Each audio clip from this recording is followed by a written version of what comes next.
नमस्कार प्यारे बच्चों। पिछले वीडियो में हम लोगों ने सभी की सभी रासायनिक अभिक्रियाएं कर ली थी। आज हम लोग पढ़ने वाले हैं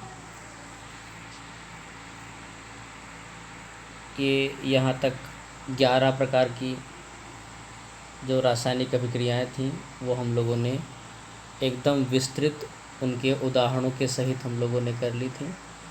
आप लोग एक बार नोट्स को देख करके और इसको पढ़ लीजिए, स्क्रीनशॉट लेकर नोट्स बना दीजिए और हम इसकी पीडीएफ आप लोगों को जल्दी ही अवेलेबल करा देंगे, बनी बनाई पूरी की पूरी। जैसे हमारे पास कलर्ड है वैसे आपको दे देंगे। तो बच्चों ध्यान होगा आपको, हम लोग यहाँ तक पूरा का पूरा कंप्लीट कर लिए थे ऊष्माक्षेपी रासायनिक अभिक्रियाएं। आज हम लोग स्टार्ट करेंगे उपचायक और अपचायक। बेटा पिछली रासायनिक अभिक्रिया में आपने देखा कि एक होता है उपचयन और एक होता है अपचयन। उपचयन में ऑक्सीजन की वृद्धि और हाइड्रोजन की कमी होती है और अपचयन में ऑक्सीजन की कमी और हाइड्रोजन की वृद्धि होती है। अब ये उपचयन और अपचयन जिन पदार्थों की सहायता से होती है, जिन चीज़ों का प्रयोग करके हम लोग अपचयन और उपचयन कराते हैं, उनके नाम रखे गए हैं। तो पहला नाम है उपचायक। जिन पदार्थों की सहायता लेकर के उपचयन हो उन्हें ही हम क्या बोलते हैं? उपचायक बोलते हैं। यथा नामना यथा कर्मणा, जैसा नाम है वैसा ही इनका काम है।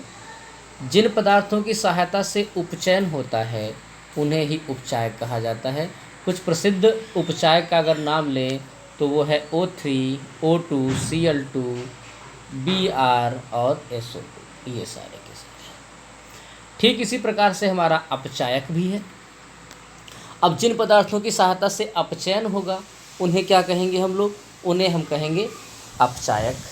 कुछ प्रसिद्ध अपचायक का नाम अगर लें तो नीचे लिखे हुए हैं H2, CO2, CO और H2 इत्यादि। इसके अलावा कुछ पदार्थ ऐसे भी होते हैं जो दोनों का काम कर लेते हैं, यानी वो उपचायक का भी काम कर लेते हैं और अपचायक का भी काम कर लेते हैं।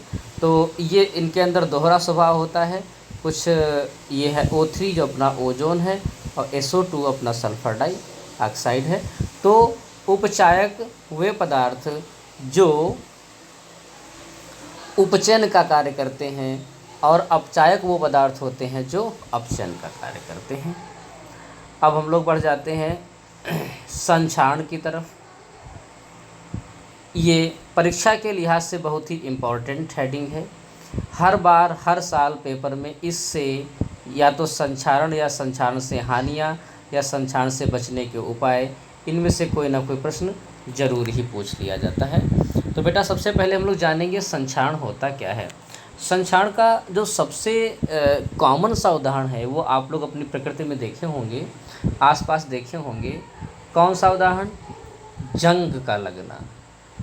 लोहा अगर कहीं पड़ा हुआ है, उसके अगर आसपास नमी है, पानी है, तो उसमें जंग ज़रूर लग जाती है। आप लोगों ने अपने घरों में जो खिड़कियां हैं वो आपकी अगर पेंट नहीं है तो उसमें भी जंग ज़रूर लग जाता है। जंग लगने का मतलब होता है वो जो धातु है वो क्या क्षय हो गई है, उसका नुकसान हो गया है। इस क्षय को, इस नुकसान को ही हम संक्षारण बोलते हैं। एक बार फिर से समझने का प्रयास करेंगे।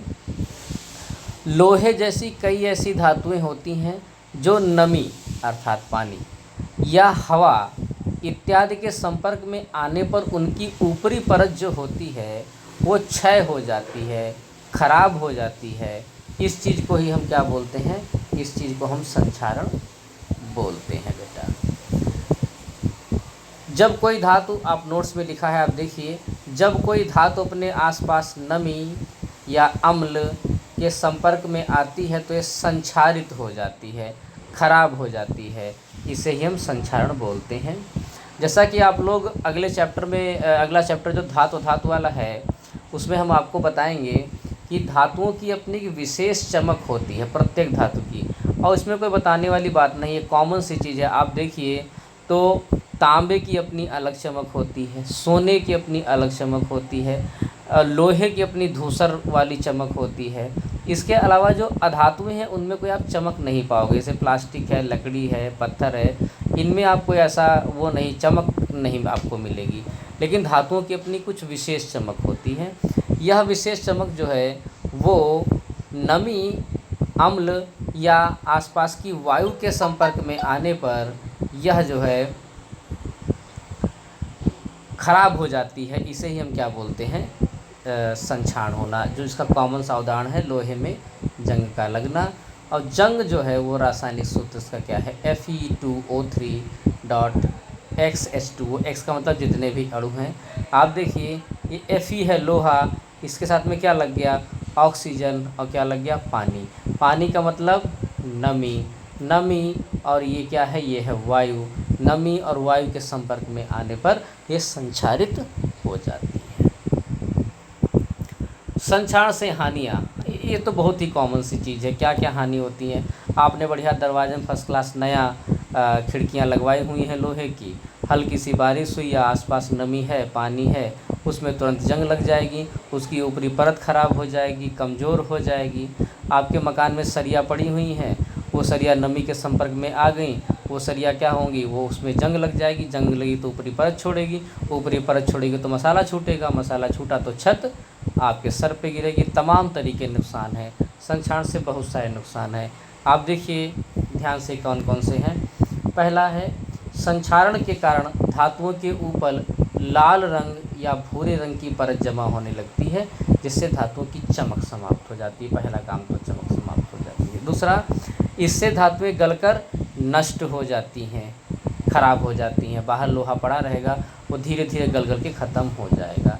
छतों में लगी सरिया में जंग लगने से मकान गिर जाते हैं, जिसका हमने आपको अभी जिक्र किया है।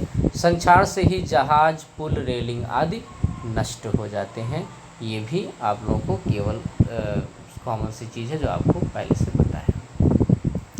अब संक्षारण को रोकने के लिए बच्चों हम लोग करते क्या हैं, तो बच्चों संक्षारण के रोकने के लिए हम लोग क्या करते हैं, अपने घर से ही आप शुरुआत कर दीजिए।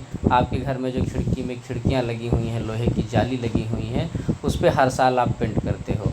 इवन जो आपका कूलर है उसको भी आप लोग पेंट कर देते हो। क्यों? क्योंकि आपको पता है अगर पेंट नहीं लगा है तो जो लोहे की ऊपरी परत है सीधे संपर्क में आ जाएगी नमी के, और आपका जंग लगना तय हो जाएगा और वो चीज़ ख़राब हो जाएगी। अगर ऊपर पेंट कर दोगे तो बाहर की नमी और बाहर का जो ऑक्सीजन है उससे जो है इसकी अभिक्रिया नहीं हो पाएगी, और आपका आराम से अंदर का जो धातु है वो सुरक्षित रहेगी। कुछ उपाय फेमस हैं वो आप देख लीजिए। संक्षारण से रोकने के लिए हम लोग धातुओं पर पेंट करते हैं। इसको रोकने के लिए धातुओं पर टिन की परत चढ़ा देते हैं। टिन जो होती धातु होती है उसके ऊपर वो कई धातुओं के ऊपर चढ़ा दी जाती है, और टिन जो है वो बाहरी वातावरण से अभिक्रिया नहीं करती है, और इससे हमारा संक्षारण से बचाव हो जाता है। इसे हम क्या बोलते हैं, टिनीकरण बोलते हैं। अगला है, संक्षारण रोकने के लिए धातु पर धातु की परत चढ़ा दी जाती है, जिसे हम लोग इलेक्ट्रोप्लेटिंग बोलते हैं। धातु पर धातु की परत को चढ़ाना इलेक्ट्रोप्लेटिंग कहलाती है। संक्षारण से रोकने के लिए जिंक, जिसको हिंदी में जस्ता भी बोला जाता है, उसकी परत चढ़ा दी जाती है, और जो जस्ते की परत चढ़ाई जाती है उसे हम लोग बोलते हैं गैल्वनीकरण या यशत लेपन। गैल्वनीकरण या यशत लेपन इसको हम लोग बोलते हैं। ये इसका एक उदाहरण है। अगला इसका उदाहरण है, संक्षारण को रोकने के लिए 2 या 2 से अधिक धातुओं को मिला दिया जाता है। जब धातु का चैप्टर पढ़ेंगे तब वहाँ पर इसको डिटेल में पढ़ेंगे। इसे मिश्रात्वन बोलते हैं। मिश्रात्वन का मतलब होता है एक से अधिक धातुओं को मिला देना, तो भी जंग नहीं लगती। आपने पीतल और जस्ता को अगर मिला दिया जाए तो एक धातु बन जाती है। वो जो है इस प्रकार की बहुत सारी धातुएं बनाई जाती हैं। जर्मन सिल्वर है, आपकी पीतल है।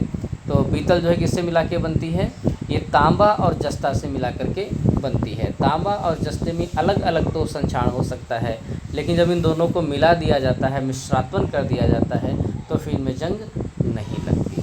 ठीक है, एक सिंपल सा और उदाहरण है कि धातु के ऊपर ग्रीस या तेल लगाकर भी कुछ दिनों के लिए संक्षारण से बचाया जा सकता है। बारिश वगैरह के मौसम में हम लोग ऑयलिंग ज़्यादातर मशीनों में करते रहते हैं, क्योंकि उससे हमारा उसमें जंग नहीं लगती है पुर्जों में, और मशीन हमारे ढंग से काम करती है। विद नोट्स आप पढ़ रहे हैं, कैसा लग रहा है कमेंट बॉक्स में ज़रूर बताएं। अगर आपको नोट्स पसंद आ रहे हैं, अच्छे लग रहे हैं, तो अपने दोस्तों के साथ में वीडियो को शेयर भी करें, जिससे वो भी लाभान्वित हो सकें। नोट्स हमने इस प्रकार से तैयार किए हैं जिससे आपको टू द पॉइंट बहुत अच्छे समझ में आए, आपको अच्छे नंबर मिल भी सकें। हमारे साथ बने रहिए। धन्यवाद, नमस्कार।